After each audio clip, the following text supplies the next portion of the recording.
दोस्तों जय भीम, नमो बुद्धाय। मैं विलेंद्र गौतम। आज मैं आपके सामने एक सनसनीखेज खबर लाया हूं, जिसमें कि मैं आपको बता दूं लोनी विधानसभा से है, और लोनी विधानसभा से बीएसपी का टिकट जो है वो हाजी अकील जी के लिए हुआ है। और उन्होंने 1 तारीख को एक भव्य रैली का भी आयोजन किया था, जो कि नव वर्ष पे किया था उन्होंने। एक खबर है, मैं जानना चाहूँगा कि वो आखिर खबर क्या है। एक वीडियो वायरल हुआ है, वो वीडियो क्या, ऑडियो जो वायरल हुआ है वो ऑडियो क्या वायरल हुआ है, जानने की कोशिश करते हैं राहुल नागपाल जी से। राहुल नागपाल जी, क्या ऑडियो है वो जो आजकल वायरल चल रहा है, और बीजेपी के वर्तमान में जो विधायक हैं उन्होंने वो ऑडियो पे बातचीत हो रही है उनसे। देखिए, इसमें 2 चीज़ बड़ी महत्वपूर्ण है। लोनी विधानसभा, जिन लोगों को नहीं मालूम है उनको बता दूं कि लोनी विधानसभा पश्चिमी उत्तर प्रदेश का विधानसभा क्षेत्र है, और ये बसपा का गढ़ माना जाता है। एक तरीके से मुस्लिम दलित बाहुल्य इलाका है। 1,70,000 के आसपास यहाँ मुस्लिम वोट है और 1 लाख के आसपास दलित वोट है। तो 2.25 लाख वोट जो है वो लगभग यहाँ दलित और मुसलमान वोट है। पहले भी यहाँ जाकिर जो है वो बसपा से विधायक रहे हैं। अभी जिस ऑडियो की बात आप मलिंदर जी कर रहे हैं, तो मैं तमाम दर्शकों को बता दूं कि लोनी विधानसभा पर पिछली बार बीजेपी के विधायक थे, और अभी भी विधायक है, प्रेसिडेंट में विधायक हैं, बीजेपी की टिकट पर जीते थे। तो वो जो विधायक जी हैं, जो लोनी विधानसभा से बीजेपी के विधायक है, गुज्जर समाज से वो आते हैं, तो उनको एक उनका जो समर्थक है, उनका जो प्रशंसक है, उनका जो चाहने वाला है, वो कॉल करता है, और कॉल ये करता है कि माननीय विधायक जी, मैं बोल रहा हूँ, और हमें अभी दिल्ली से खबर मिली है कि लोनी विधानसभा से बहुजन समाज पार्टी जो है वो चौधरी अखिल का टिकट जो है वो फाइनल कर दिया है। अब विधायक जी जो उधर से बात करते हैं और उन दोनों के बीच में जो बातचीत होती है, वो बातचीत एक ये दर्शाने की कोशिश करती है। उस बातचीत को जब आप सुनेंगे तो आपको पता चलेगा कि बातचीत में ये निष्कर्ष निकलता है कि बीजेपी के वर्तमान विधायक जो है नंदकिशोर गुर्जर, उनके हाथ पैर किस तरीके से, मतलब बसपा प्रत्याशी के नाम की घोषणा होने के बाद जो है वो फूले हैं। वो बताने की कोशिश करते हैं कि नहीं यार, ये नहीं होना चाहिए, हमारे लिए चुनाव टफ हो जाएगा। 1,70,000 के करीब या 1,68,000 मुस्लिम वोटर है, फिर बसपा का अपना वोट है, और वो सब कुछ मिला करके तो हमारे लिए सीट निकालनी भारी हो जाएगी। और उधर जो मदन भैया जो है वो आरएलडी से टिकट ला रहे हैं, तो गुर्जर वोट जो वो बढ़ जाएगा। जी तो राहुल जी, इसको है ना, एक बार आप लोगों को हम सुनाना चाहेंगे कि वो वायरल ऑडियो है क्या। हेलो जी, माननीय विधायक जी प्रणाम। प्रणाम, क्या हाल है? विधायक जी आशीर्वाद है। और बट ठीक विधायक जी एक सूचना मिली है दिल्ली से, मेरे जो अपने जो सूत्र लग रहे हैं कि हाजी अकील का टिकट हो रहा है बसपा से। टिकट हो रहा है? जी विधायक जी। अरे कब की सूचना है? अभी विधायक जी, अभी थोड़ी देर पहले की है, इवनिंग की। हाँ, हाजी अकील का टिकट हो रहा है बसपा से। और एक सूचना और विधायक जी दिल्ली से प्राप्त हुई है कि जो पूर्व विधायक रह चुके हैं मदन भैया जाबली वाले, उनका टिकट लोक दल से हो रहा है। लोक दल से हो रहा है? जी विधायक जी। और इसमें तो यार कुछ करना पड़ेगा हमें। ऐसा है ना, हाजी अकील का टिकट होना ही घातक है। जी। टिकट अगर ये तो चेयरमैन का हो जाता, उन्होंने उनका भी प्रयास सुना था, प्रयास है। जी जी जी। हाजी अकील का होने से क्या है, 1,68,000 मुस्लिम वोट है। बिल्कुल है विधायक जी। उनका वोट है बीएसपी वाला जी, ये हो जाएगा। और अगर मुसलमान जिस तरह से उधर भी डाइवर्ट हो रहा है, जी विधायक जी, तो अगर चेयरमैन का लोकदल से हो जाए या तो बसपा से हो जाए ना, जी विधायक जी, पार्टी से हो जाए जी, तो बहुत आसान हो जाएगा, नहीं मुकाबला टफ हो जाएगा हाजी अकील का। ये मदन भैया गुजर वोट तो कुछ काटेंगे ही। जी विधायक जी। उनका ना हो के चेयरमैन का हो जाए तो चुनाव जो है जब तब आसान है हमारे लिए। जी इसलिए इस पर तो सही सूचना पता करो। हमें ये जानकारी है कि बसपा से या लोकदल से कहीं ना कहीं से चेयरमैन प्रयास कर रही हैं, और वो हो जाए तो हमारे लिए बेहतर है। जी विधायक जी, ठीक है। बाकी एक बार जो दिल्ली हमारी टीम बैठी है, तो अभी जो बैठी है वो बात अलग है। जी विधायक जी, लेकिन कुछ इसमें चिंता करो, मुस्लिम का नहीं होना चाहिए। मुस्लिम नामबंद हुआ तो ये बहुत खतरनाक समीकरण है। इस बार बंटवारे के कारण थोड़ा सा हमारा चुनाव निकल पाया था, अगर बंटवारा नहीं होता तो इसलिए इस पर चिंता करने की जरूरत है। बाकी मैं देखता हूँ, मैं बात करता हूँ क्या बात करता हूँ। ठीक है विधायक जी, जो हमारी दिल्ली टीम बैठी है मैं बताता हूँ। जी विधायक जी, थोड़ा बता देना। मैं पता करता हूँ। ठीक विधायक जी। आपने ये वायरल ऑडियो सुनी, आपने भी सुनी सर जी। अब क्या कहना चाहेंगे? नहीं, मैं वही बता रहा हूँ, हमने पहले सुनी, दर्शकों ने अब सुन ली है, तो मैं ये बताना चाह रहा हूँ अपने तमाम दर्शकों को कि जो मेन स्ट्रीम मीडिया है या बीजेपी है या समाजवादी पार्टी है, जो लोग ये कह रहे हैं कि बसपा कहीं है नहीं जी, ये उन लोगों के लिए चौंकाने वाली खबर है कि आपके जो पश्चिमी उत्तर प्रदेश है, जिसको कहा जा रहा है कि नहीं ये तो क्या नाम है बीजेपी का गढ़ है, और वहाँ पर जो एक लोनी विधानसभा का सिटिंग एमएलए, वर्तमान में प्रेजेंट एमएलए नंदकिशोर गुर्जर साहब जो है वो ये कह रहे हैं कि नहीं ये प्रत्याशी हमारे लिए भारी पड़ेगा, और आप समझ सकते हैं कि उनकी किस प्रकार की बेचैनी जो है वो नंदकिशोर गुर्जर साहब की बढ़ रही है। जी, जी। तो आप इसको समझिए, इस बात की बारीकी को समझिए, इसकी गंभीरता को समझिए कि बहुजन समाज पार्टी लोग करें कि प्रत्याशी घोषित नहीं कर रहे हैं, प्रत्याशी हैं नहीं, प्रत्याशी एक एक सीट पर 4-4, 5-5 हैं। अभी हर जगह पर प्रत्याशी बहन जी, जैसे बसपा जो है वो पहले घोषणा कर देती थी, एक एक जगह 3-3, 4-4 प्रत्याशी घोषित प्रभारी होते थे, फिर टिकट कटता था, तो उसमें दिक्कत होती थी क्योंकि जिसका टिकट कट जाता था वो दूसरे वाले को। इस बार बहुजन समाज पार्टी जो है बहन जी जो है वो बड़ा मतलब एक एक कदम जो है वो समझदारी फूक फूक के रख रही हैं, जिसके कारण जो है एक फाइनल प्रत्याशी हो रहा है और वही वहाँ पर कोई दूसरा प्रतिद्वंदी उनके सामने नहीं है।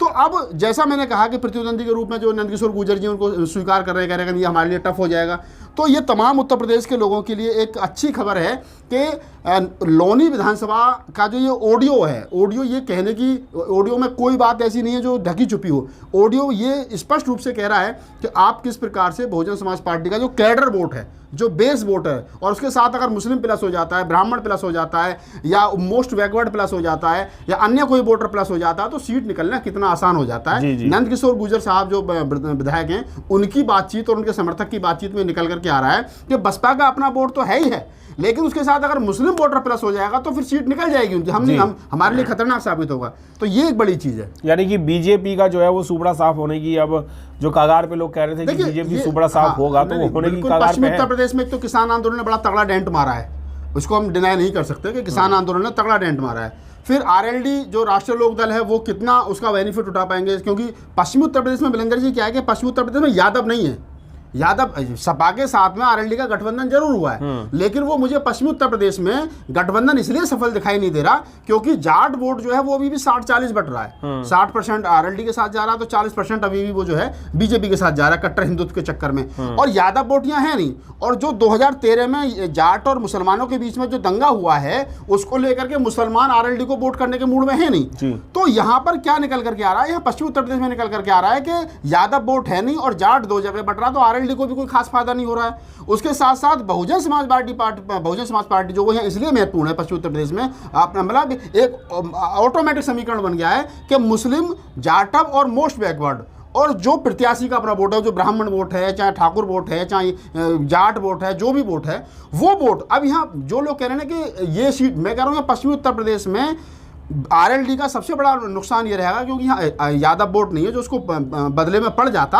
और मुस्लिम वोट जो है वो उनको 2013 के दंगों के कारण क्योंकि नहीं मिल रहा है, वो सपा में आरएलडी के साथ नहीं जा रहा है, और सपा के बजाय वो बसपा में जा रहा है। तो बसपा यहाँ एक मजबूत स्थिति में है। जो लोनी की विधानसभा है, यही तकरीबन सारी विधानसभाओं की स्थिति है।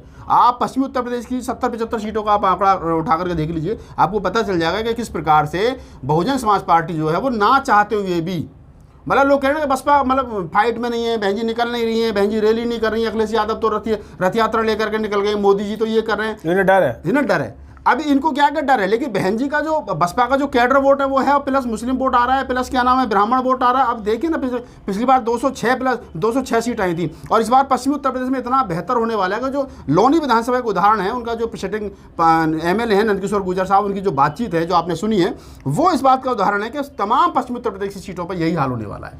यानी कि अच्छा, अगर काम के बेस पे भी लिया जाए तो बीजेपी का कोई ऐसा कोई खास काम हुआ नहीं बीएसपी के अकॉर्डिंग। नहीं, बीजेपी भी देखिए, जो माने बहन जी ने जेवर एयरपोर्ट का उद्घाटन किया था वही नारियल मोदी जी ने फोड़ दिया, योगी जी ने फोड़ दिया।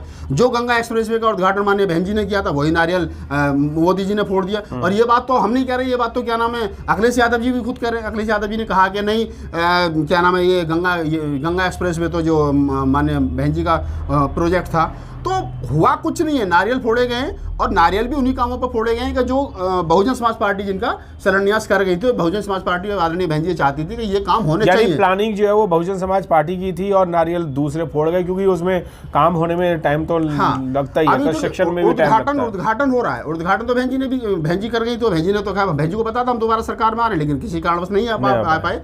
तो वो काम जो रह गया अधूरे। प्लान जो है वो सोच जो है डेवलपमेंट की जो विचारधारा है, सोच है, वो माननीय बहन जी की है, वो बसपा की सोच है। तो यानी इस बार जो वोट मिलेगा वो बहन जी के पिछले कामों पर ही मिलेगा? बिल्कुल डेफिनेट बात है।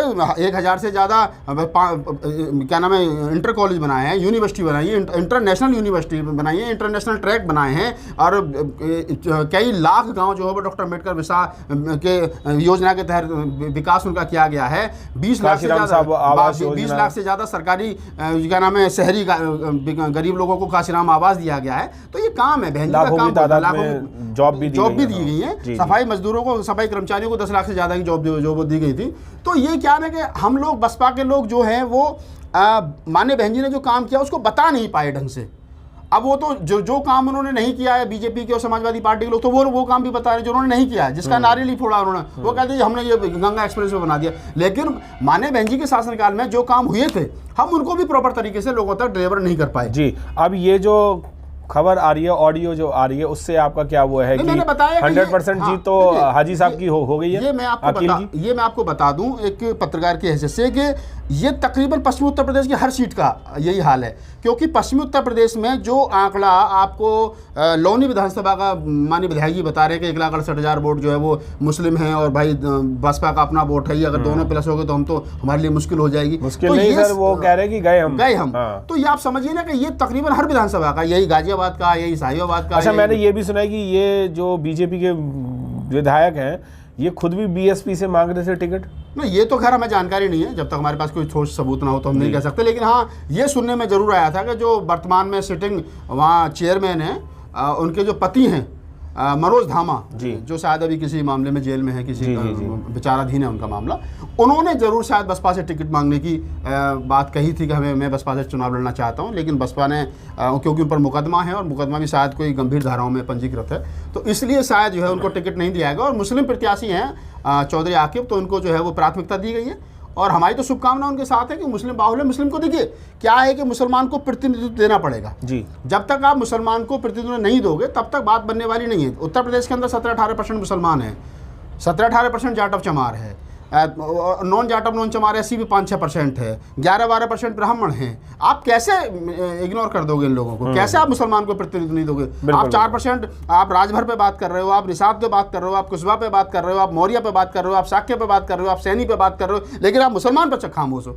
अखिलेश यादव जी सबके साथ समझौता कर रहे हैं, सबको कह रहे हैं कि जी हम राजभर को भी मिला लेंगे, हम इसको भी मिला लेंगे, हम मौर्य को मिला लेंगे, हम कुशवा को भी मिला लेंगे, हम इसको, लेकिन वो मुसलमान पे बात नहीं कर रहे। ये घोषणा नहीं करेगा अगर हमारी सरकार आई तो वो ये तो कह रहे हैं दबी जबान में कहीं ना कहीं सपा के लोग, हमारी सरकार आई तो जयंत चौधरी को हम जो है वो उप मुख्यमंत्री बनाएंगे। कितने % जाट है उत्तर प्रदेश के अंदर? 2%, 2.5% जाट है पश्चिमी उत्तर प्रदेश में।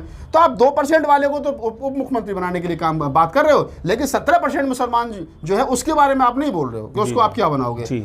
यानी वही भय के कारण माननीय विधायक जी ये कह रहे हैं कि इस बार तो हमारी कहानी कहीं खत्म ना हो जाए। दोस्तों, मैं बताना चाहूँगा कि जो ऑडियो आपने सुना और जो राहुल नागपाल जी ने जो आपके बीच में बातचीत की, उस ऑडियो को दोबारा सुनिएगा और ध्यान से सुनिएगा, और ऑडियो से आप अपना अर्थ निकालना कि बीएसपी आ रही है या बीजेपी आ रही है, और ये आनी चाहिए तो कौन सी आनी चाहिए। जय भीम, नमो बुद्धाय। मिलेंद्र गौतम, राहुल जी का बहुत बहुत धन्यवाद। Thank you.